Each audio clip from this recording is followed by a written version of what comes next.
In 1962, a team of researchers decided to test the effects of LSD on a male elephant named Tusko.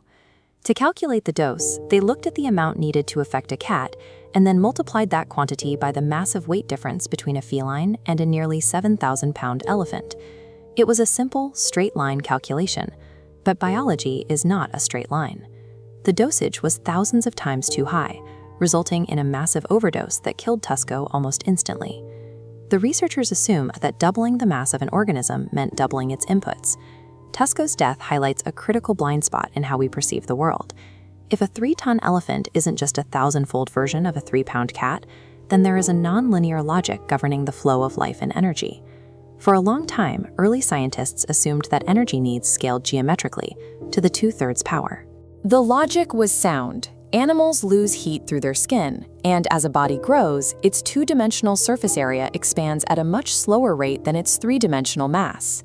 To keep from overheating, metabolism would have to scale at that exact 2/3 ratio. Then, in the early 1930s, a biologist named Max Kleiber began to measure this directly. He tracked the basal metabolic rates, the resting energy use, of species ranging from tiny mice to massive elephants.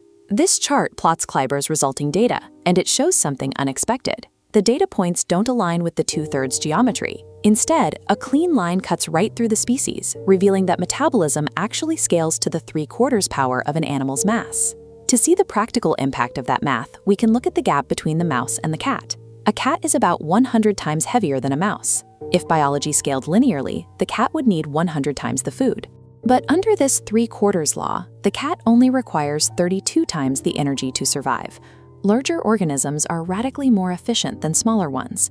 Kleiber proved this scaling rule held true across nearly all forms of life, but for decades we lacked a physical explanation for why that specific 3/4 fraction existed. In 1997, physicists Geoffrey West and James Brown, along with biologist Brian Enquist, shifted the focus from an animal's total weight to its internal geography. To keep massive tissue alive, nature relies on space-filling fractal branching networks. The physical goal is pumping nutrients from a central source down to microscopic terminal units, which stay the exact same size no matter how large the organism gets. This minimizes energy loss to friction, providing the mathematical origin of Kleiber's fraction. The 3 in the numerator represents our 3 spatial dimensions. The 4 in the denominator comes from the extra dimension created by the fractal branching network. Because of the geometry required to keep cells fed, mammals are functionally 4-dimensional creatures. Our growth is strictly constrained by this physical internal architecture. When an equation operates with an exponent less than 1, like 3/4, it is called sublinear scaling. This is the math that gives living things their massive economies of scale, allowing larger animals to do more with less energy. This chart illustrates the trade-off. Because you are built on a sublinear network, the pace of your biology systematically slows down as you grow.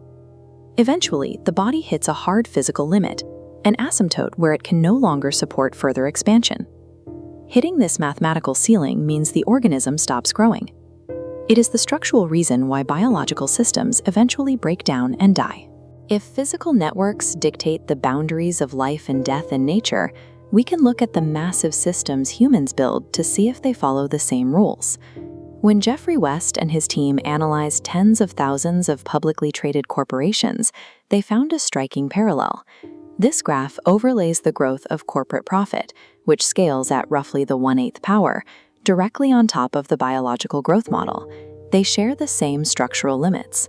Because their metrics scale sublinearly, companies behave like biological animals. They experience rapid initial growth, they plateau at an asymptote, and then they usually expire, with an average lifespan of just about 10 years. No matter how expansive a human corporation becomes, its underlying structure relies on sublinear economies of scale, locking it into the same constraints as biology. Human cities, however, break these biological rules.